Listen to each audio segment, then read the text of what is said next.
The dot-com bubble was one of the biggest financial crashes in modern history. On the one side, it created overnight millionaires. But for millions of ordinary people, it was a disaster. And yet, what most people don't talk about is that as devastating as it was, the dot-com crash made the modern world possible. If it hadn't happened, the internet and the world that we live in today might look very different and probably much worse. So in this video, we're going to tell the story of the dot-com bubble, what caused it, how it came crashing down, and why maybe it was a good thing. Welcome to Alux. So to understand the dot-com bubble, we first need to understand the world it happened in, the 90s. So back then, the Cold War had just ended. The world seemed more peaceful than ever, and the US economy was bouncing back from a short recession. To encourage investment, they cut interest rates, which meant borrowing money was cheaper, and they even cut capital gains taxes, which is basically the tax you pay on the profits you make from your investments. So naturally, investors were optimistic, and the next big thing was right around the corner. By the mid-1990s, computers were getting faster, cheaper, and easier to use. More and more, they were moving from the office to the home, and at the same time, the internet was starting to connect the world. In 1990, only about 2.6 million people around the world were connected to the internet. But by 1999, that number had grown to over 45 million. People could see what was coming. The internet wasn't just a way to send emails or chat with strangers online. You could buy things from the comfort of your home. You could talk to your doctor, meet new people, share ideas instantly, even run an entire business online. It felt like everything, communication, commerce, and the very structure of the global economy was about to change. The only problem was, no one really knew how yet. And then came Netscape, and that's where the story of the dot-com bubble truly begins. So Netscape, or more precisely, the Netscape Navigator, was a web browser, just like Google, Chrome, or Safari is today. But back in 1995, it was the first browser that let you see text and images on the same page. It sounds, almost laughably simple now, but at the time, it was revolutionary. Before Netscape, most websites were just blocks of text and blue hyperlinks. You could make some words bold or change a font, but that was about it. If you wanted to see an image, you had to click a link, download it, and wait, sometimes minutes, for it to appear on your computer screen. Netscape fixed that, and better yet, anyone with a computer could download it for absolutely free. Netscape accelerated internet adoption in a massive way, and people loved it. But that was only the beginning, okay? In 1995, just a year after launching, Netscape, the company, went public on the stock market. This was one of the first true internet companies, and Wall Street had no idea how to value it, so no one really knew what to expect. At first, Netscape's bankers planned to sell shares at $14 each. But investor demand was so overwhelming they had to raise the price. Not once, not twice, but 3 times, eventually settling at $28 a share. And when trading opened, the stock doubled in value on its first day, and Netscape's founder, Marc Andreessen, became a Silicon Valley legend. But by all appearances, this was extremely odd. Before Netscape, companies usually waited until they were established, stable, and profitable before going public. But Netscape wasn't actually making any money. In fact, it was losing millions every year, but investors didn't seem to care. Everyone could see the internet growing faster than anything before it, and Netscape was the closest thing investors had to buying a piece of that future. Now, if you're watching this video, we're willing to bet that you're also working hard to build a good future for yourself, building wealth, success, and getting smarter. And that is exactly what we're about here at Alux, and why we built the Alux app, to teach you about wealth creation and help you become the ultimate version of yourself. Inside the app, you'll find daily lessons that help you level up your money, intelligence, fitness, even your confidence in relationships. You also get access to full courses from industry experts on topics like entrepreneurship and personal branding, but even confidence, the kind of skills that actually move the needle forward in real life. And right now, if you scan that QR code on screen or click the top link in the description of this video, you can download the app and get 25% off your yearly plan. Because look, okay, bubbles can burst, markets will crash, but the best investment you'll ever make isn't in a stock, it is in yourself. That is how you build real, lasting wealth. So go ahead, my friend, invest in your own education. And in the meantime, we'll get back to this video.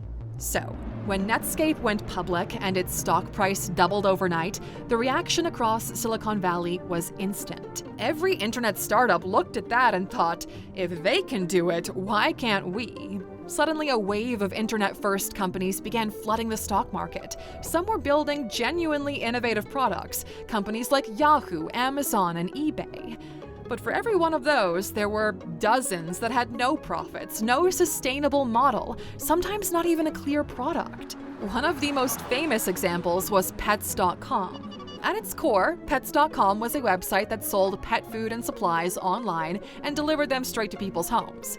On paper, it sounded convenient, but in reality, it made absolutely no sense. If a bag of pet food costs $10 at the supermarket, Pets.com might sell it for $11 or $12. The problem was, shipping your turtle's next lunch isn't cheap.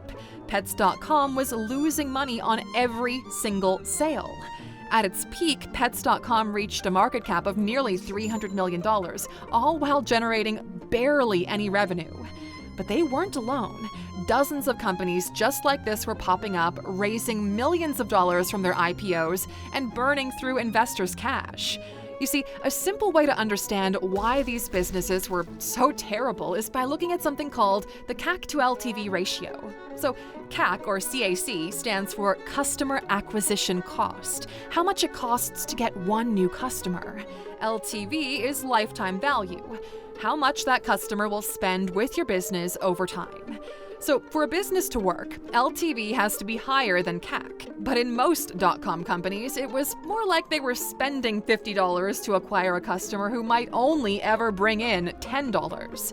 They were doomed from the start, and yet investors just kept throwing money at them because, well, money didn't matter. The internet was new, it was exciting, and people didn't want to miss out. In fact, a lot of founders didn't even want to make a profit. At the time, the sentiment in Silicon Valley was simple. Profits were boring, growth was everything. So instead of asking, is this business sustainable, the question for investors became, how fast can it grow? Some founders even admitted they avoided profitability on purpose, because the moment a company made money, it started being valued like a normal business. But as long as it stayed unprofitable, its valuation could be based purely on the story, on what it might become someday. And the results were, honestly, kind of ridiculous. Okay, in 1999 alone, there were 457 IPOs, most of them internet companies. Of those, 117 doubled in price on their first trading day. That same year, there were 199 publicly traded internet companies with a combined market value of $450 billion, despite generating only $21 billion in revenue and a total profit of negative $6.1 billion. That's how crazy it was, but even still, every day, new internet startups were breaking stock market records, and it felt like anyone could get rich. In the US, the dot-com boom created a cultural wave of entrepreneurship unlike anything before it. At one point, surveys showed that 1 in every 12 Americans said they were in some stage of starting an internet business. And if you weren't starting a company, you were investing in one. The low interest rates and capital gains taxes drew in a flood of everyday investors, the first big wave of day traders who wanted to get rich quick. Unfortunately, like most of the time, the people making the most money from this boom weren't the investors, it was the bankers. To understand why, you have to know how IPOs work. So when a company decides to go public, it hires an investment bank to manage the process. The bank's job is to set the stock's price, find investors, market the hell out of its stock. And for every IPO, these banks earned massive fees, sometimes tens of millions of dollars, simply for getting the deal done. The thing is, many of these bankers knew the companies they were IPOing were unprofitable and had no realistic path to ever becoming profitable, but their incentive was clear. Get the IPO done, make it look like a success, collect the fee, and move on to the next one. Yes, that's called securities fraud, But the more IPOs they handled, the more money they made. And because early IPOs were making people rich, at least on paper, nobody wanted to miss the next big one. That's why the dot-com boom became such a frenzy.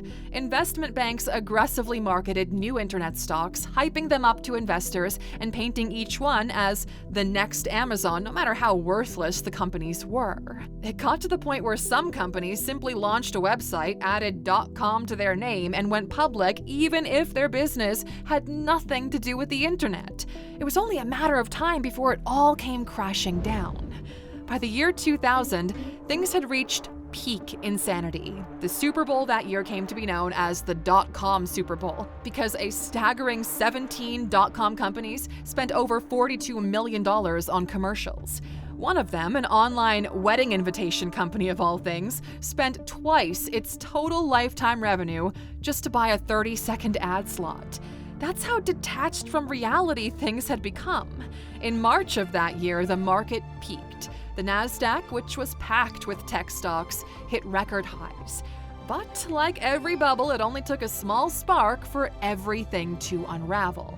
So it's kind of impossible to say exactly what caused it, but for some reason, investors began realizing that most of these companies weren't ever going to make money, and there simply weren't enough buyers to keep the prices rising.